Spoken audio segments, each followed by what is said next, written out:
خاتم الانبیاء امام الرسل والانبیاء سیدنا و مولانا و مأوانا و ملجانا محمد المصطفى وعلى آلہ اہل التقى والنقى وعلى أصحابه أهل الصدق والصفاء وعلى كل من تبعهم بإحسان إلى يوم الجزاء وبعد.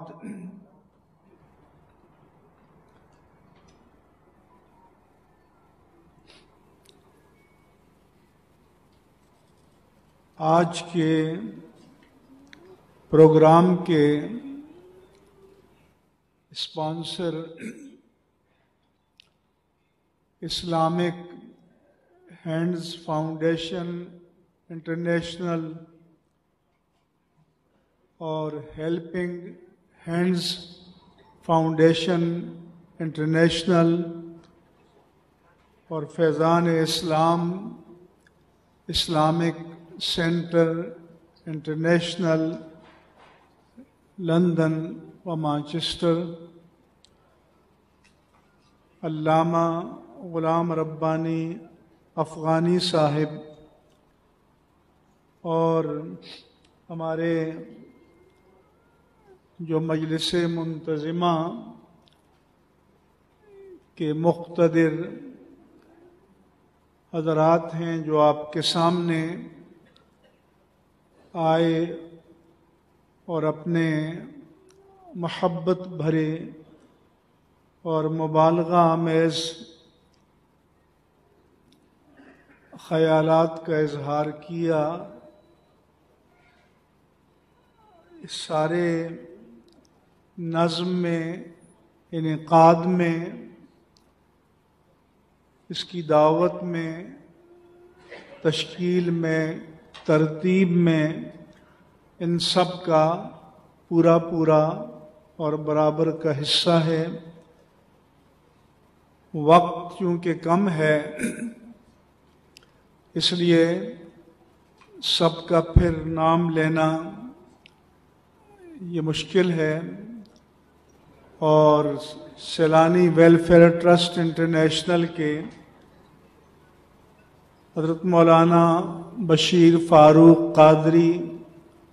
اور ان کے رفقا بھی تشریف لائے، ان کا بھی شکر گزار ہوں. پھر سندھ سے دور دراز کا سفر کر کے ہمارے مقتدر ممتاز علماء اہل سنت تشریف لائے، ان کا شکر گزار ہوں. ہماری کراچی کی علمی دنیا اور روحانی دنیا کے آفتاب و ماہتاب اور کواکب و نجوم یہاں تشریف فرما ہوئے، اظہار محبت کیا. ان سب کے لیے میں تہہ دل سے شکر گزار ہوں.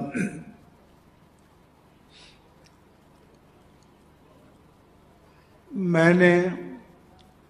گورنمنٹ ہائی اسکول اگی جو ضلع مانسہرہ میں ہے،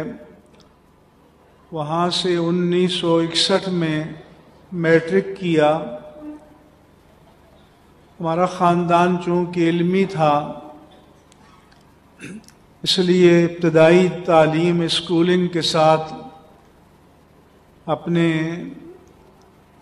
آباء و اجداد سے حاصل کی. پھر دسمبر 1961 میں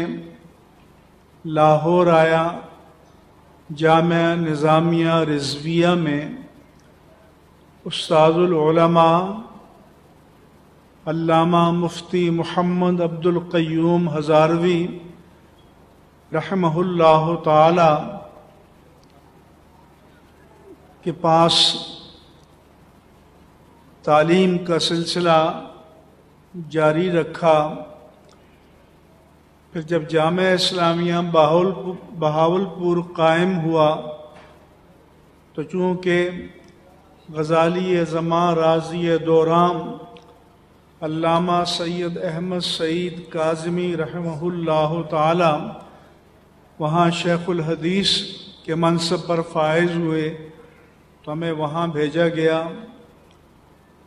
وہاں سے 19 دسمبر 1964 کو کراچی میں وارد ہوا اور دارالعلوم امجدیہ میں داخلہ لیا۔ 1965 میں فاضل عربی کیا۔ 1966 میں دورہ حدیث کیا۔ اس عہد کے جو اکابر تھے شیخ الحدیث علامہ عبد المصطفیٰ الازہری، علامہ ڈاکٹر مفتی سید شجاعت علی قادری رحمہم اللہ تعالی، ان سے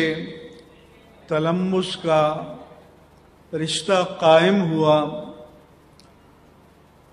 پھر عملی زندگی میں کراچی ہی میں ماسٹر کیا، LLB کیا، B.Ed کیا، پھر اسکول میں پڑھایا، کالج میں بحیثیت پروفیسر 2005 میں ریٹائر ہوا۔ 1973 میں دارالعلوم نعیمیہ قائم ہوا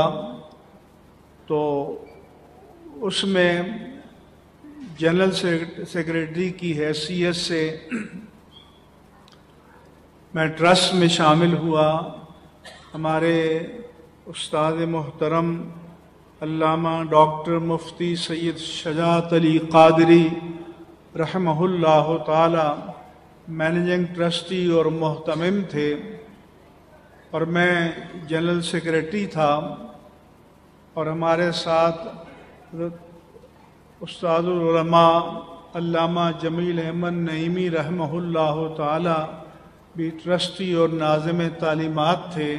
اور باقی ہمارے رفقا تھے۔ علامہ شاہ احمد نورانی صدیقی، علامہ سید سعادت علی قادری رحمہم اللہ تعالی، اور ان بزرگوں کے ساتھ پہلے ورکر کی حیثیت سے کام کیا، پھر ان کے ادنا رفیق کی حیثیت سے کام کیا۔ 1971-70 کے جو انتخابات تھے جس میں پہلی بار اہل سنت و جماعت ایک بڑی جمہوری انتخابی طاقت بن کر سامنے آئے، اور کراچی سے ہمارے علامہ شاہ احمد نورانی صدیقی، علامہ عبد المصطفیٰ الازہری، علامہ محمد شفیع اوکاڑوی رحمہم اللہ تعالی قومی اسمبلی کے ممبر منتخب ہوئے۔ حیدرآباد سے علامہ محمد علی رضوی منتخب ہوئے۔ باقی صوبائی اسمبلی کے ممبران میں علامہ محمد حسن حقانی، پروفیسر شاہ فرید الحق، زاہد علی صدیقی صاحب، اور سکھر سے علامہ مفتی محمد حسین رضوی صاحب، یہ سارے حضرات، حیدرآباد سے منیر آرائیں صاحب اور احد یوسف صاحب، یہ حضرات صوبائی اسمبلی میں، اور کراچی کے علاوہ جھنگ سے جمعیت علماء پاکستان کے ممبران قومی اسمبلی میں پہنچے، جس میں مولانا محمد ذاکر صاحب جنگ کے تھے، مہر غلام حیدر بھروانہ تھے جنگ کے، ایک ہمارے MNA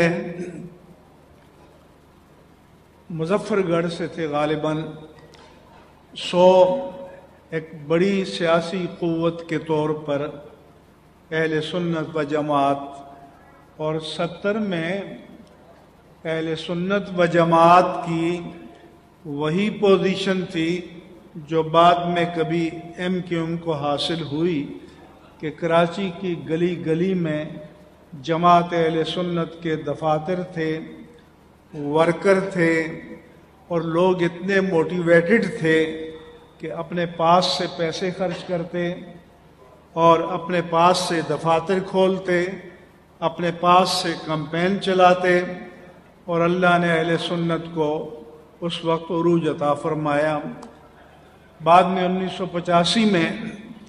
پھر نظام مصطفیٰ گروپ کے نام سے کراچی سے ہمارے علامہ عبدالمصطفیٰ الازہری، اس وقت عثمان خان نوری صاحب اور حضرات قومی اور صوبائی میں دوبارہ منتخب ہوئے، اور پھر وہ جو ہمارے پاس انتخابی طاقت تھی وہ جب MQM کو پلانٹ کیا گیا تو پھر وہ طاقت انتخابی باقی نہ رہی۔ اس کے بعد جو ایک نیا ولولہ اہل سنت میں ایک نشت کا، نہضت کا، جوش کا، جذبے کا سامنے آیا تو پھر وہ 2018 کے انتخابات تھے، اور اس وقت کے ماحول آپ کے علم میں ہے، اگر وہ انتخابات منصفانہ ہوتے تو مجھے امید ہے کہ ہمارے کئی لوگ اسمبلیوں میں پہنچ جاتے۔ یہ تو میں نے اختصار سے چند باتیں آپ کے سامنے بیان کی۔ جو میرے بارے میں آپ نے حسن ظن کا اظہار کیا، میں نہ اس کا مصداق ہوں نہ اس کا اہل ہوں، البتہ یہ دعا کر سکتا ہوں کہ اللہ تعالیٰ مجھے آپ کے حسن ظن کے مطابق یا اس کے قریب قریب بھی بنا دے تو میرے لیے بڑے اعزاز کی بات ہوگی۔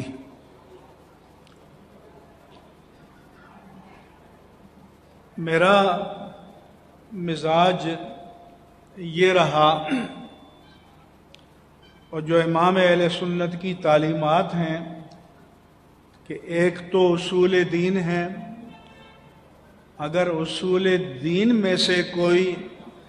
کسی اصل کا انکار کرے تو وہ دین اسلام سے خارج ہے۔ اس کے بعد دین کے دائرے میں مسلک اہل السنہ والجماعہ ہے، اور کچھ ضروریات مسلک اہل سنت و جماعت ہیں جو ان میں سے کسی کا انکار کرے تو وہ مسلک سے خارج ہے، اسلام سے خارج نہیں ہے۔ کچھ مسلک اہل سنت و جماعت کے مستحبات ہیں، مستحسنات ہیں، تو اگر ان میں سے کوئی کسی کا تارک ہو تو نہ وہ دین سے خارج ہے نہ وہ مسلک سے خارج ہے۔ اس لیے میں تو چاہتا ہوں کہ ہمارے تربیتی اجتماعات ہوں علماء کے، اور یہ جو بنیادی اصولی باتیں ہیں ان کے بارے میں تفصیلی بیان ہو تاکہ ہمارے نوجوان علماء کو اس حوالے سے معلوم ہو جائے۔ باقی میرا مزاج یہ ہے کہ دین کے دائرے میں اور مسلک کے دائرے کے اندر رہتے ہوئے اگر کوئی مجتہد فی مسائل میں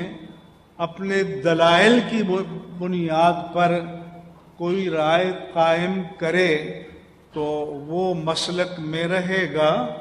اس کو مسلک کا مقتدا اور عالم تسلیم کیا جائے گا۔ اگر یہ توسع ہم نے اختیار نہ کیا ہوتا تو آج اہل سنت کے کریڈٹ پر نہ تفسیر تبیان القرآن ہوتی،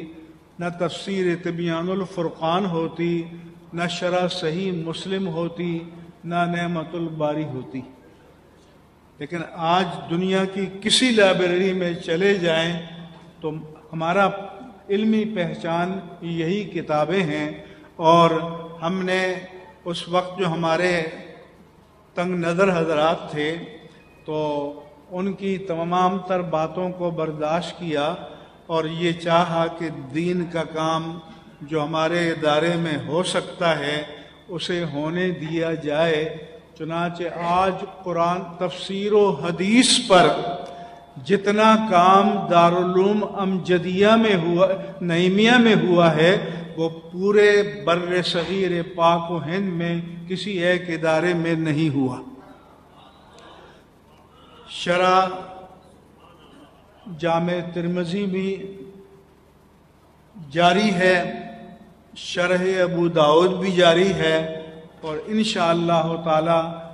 ابن ماجہ پر بھی کام ہوگا، اور پوری صحاح ستہ پر اللہ نے موقع دیا تو اس کام کو ہم دارالعلوم نعیمیہ میں پورا کریں گے۔ اور ان کی قدر و منزلت پوچھنی ہو تو جائیے یونیورسٹیوں کے لائبریریوں میں، علمی میدان میں، تو آپ کو ان کے مقام اور مرتبے کا پتہ چل جائے گا۔ اب میں آپ کو چند گزارشات پیش کرنا چاہتا ہوں۔ جن اکابر کا میں نے نام لیا، جن کے ساتھ ہم نے کام کیا، پھر ہمارے ماضی قریب میں علامہ سید شاہ تراب الحق قادری، علامہ غلام نبی فخری،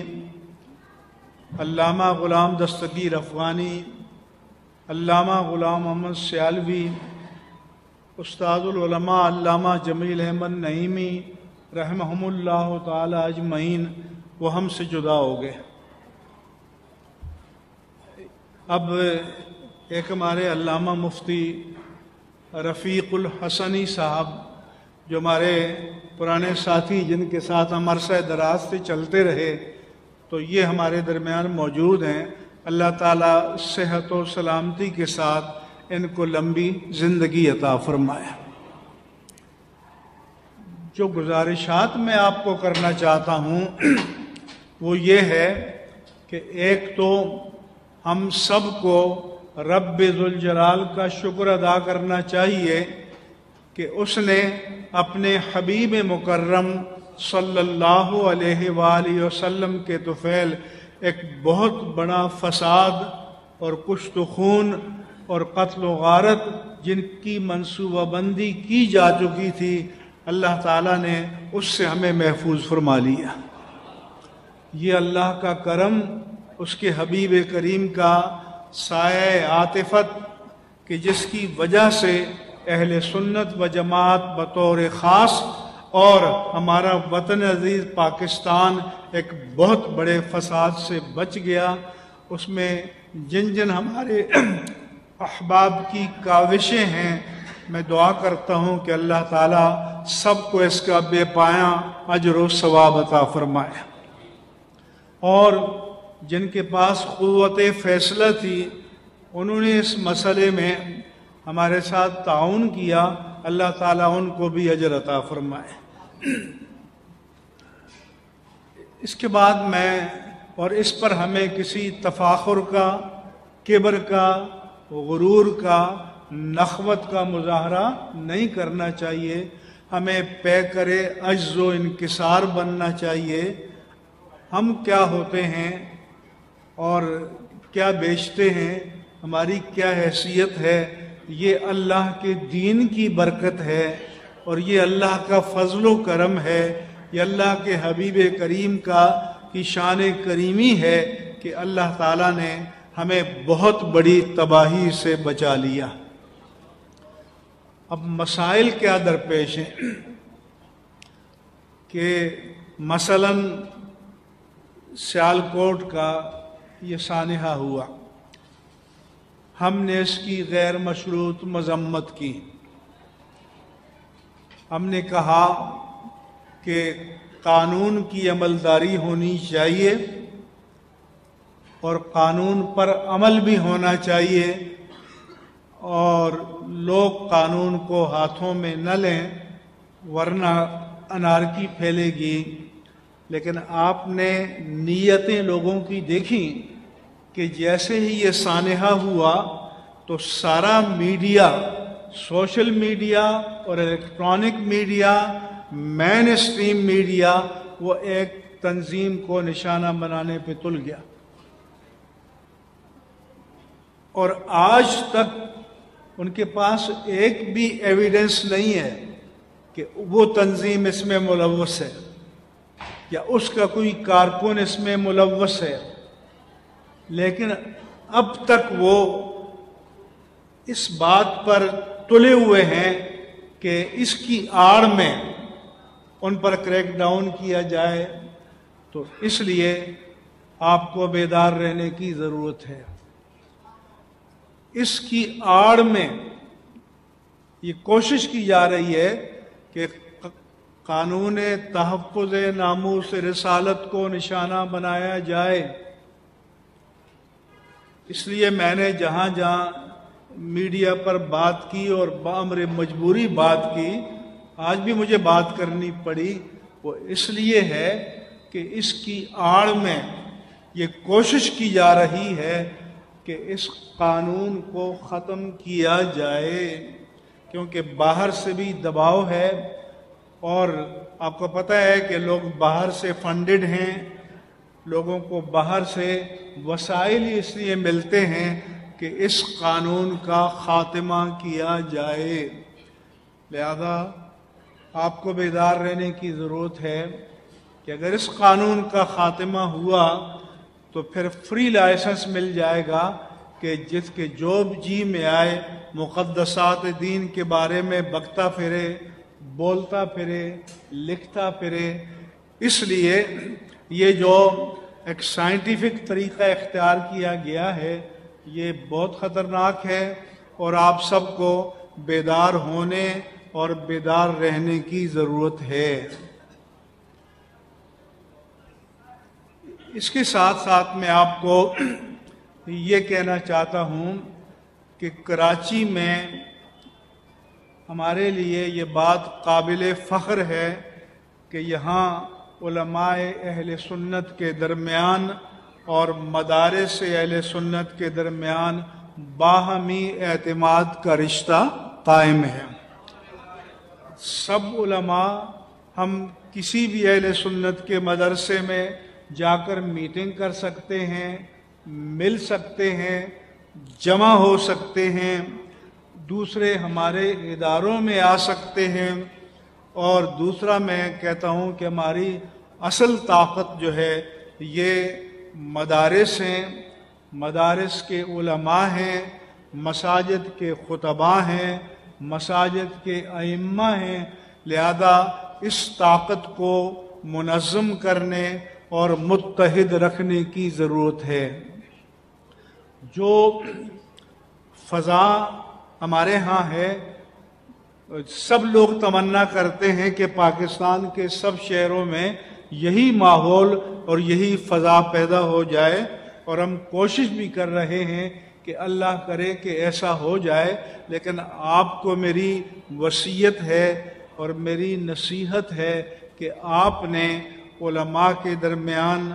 مدارس کے درمیان، ائمہ و خطباء کے درمیان باہمی احترام اور تکریم کے اس رشتے کو قائم رکھنا ہے، اور آپ نے اسے ایک طاقت میں تبدیل کرنا ہے۔ سب پر لازم نہیں ہے کہ میرا اکرام کریں، ضروری نہیں ہے کہ سب مجھے پسند کریں، مگر میں نے اپنا یہ اصول بنایا ہے کہ کوئی مجھے ناپسند بھی کرے، اگر وہ اہل سنت کا فرد ہے، ادارہ ہے،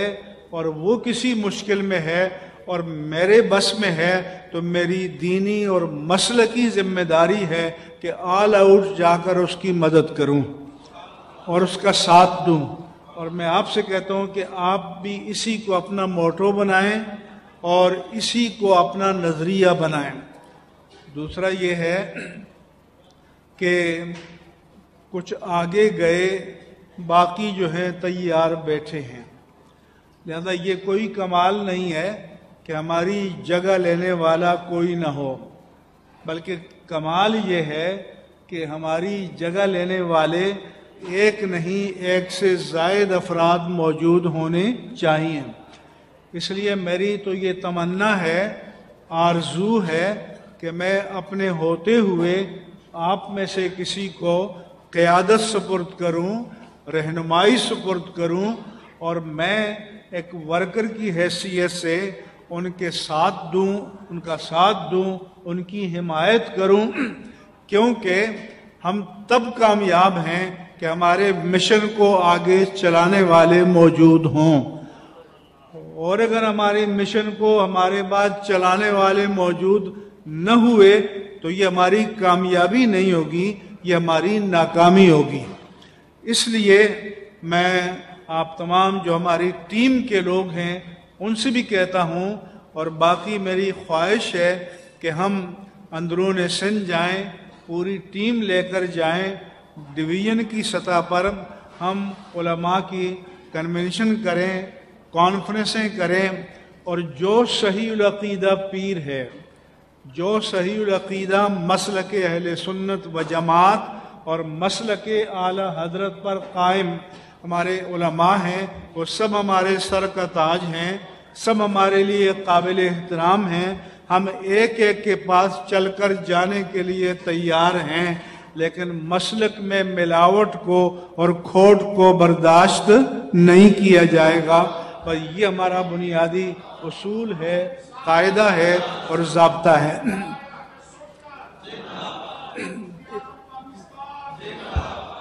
دوسرا یہ ہے کہ مدارس اور مساجد کی آزادی کے حوالے سے خطرہ ٹلا نہیں ہے. کچھ اللہ نے حالات ایسے پیدا کر دیے کہ جو قوانین بنائے گئے تھے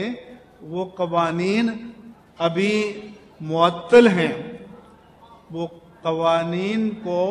سیٹ اسائیڈ کر دیا گیا ہے، لیکن ان قوانین میں نہ ترمیم کی گئی ہے اور نہ منسوخ کیا گیا ہے. اس لیے میں آپ سب کو متنبہ کرتا ہوں اور سب کو متوجہ کرتا ہوں کہ آپ کو دینی مدارس و جامعات اور دینی مساجد کی آزادی کی حفاظت کے لیے ہر وقت بیدار رہنا ہوگا. اور ہم کوئی تصادم نہیں چاہتے، ٹکراؤ نہیں چاہتے. ہم مذاکرات سے مسائل کا حل چاہتے ہیں، لیکن اپنی دینی امانتوں کا سودا کرنا بھی نہیں چاہتے. جب تک ہمارے دم میں دم ہے، ہماری جان میں جان ہے، انشاءاللہ تعالی اپنے دینی ورثے پر سودا نہیں کیا جائے گا، کمپرومائز نہیں کیا جائے گا. مدارس کی آزادی کی حفاظت ہر قیمت پر کی جائے گی، اور ممبر رسول اور مصلی رسول کی آزادی کی حفاظت ہر قیمت پر کی جائے گی. اس لیے آپ کی ذمہ داری ہے کہ ہر خطبے میں، ہر جلسے میں، ہر اجتماع میں لوگوں کو بیدار کریں،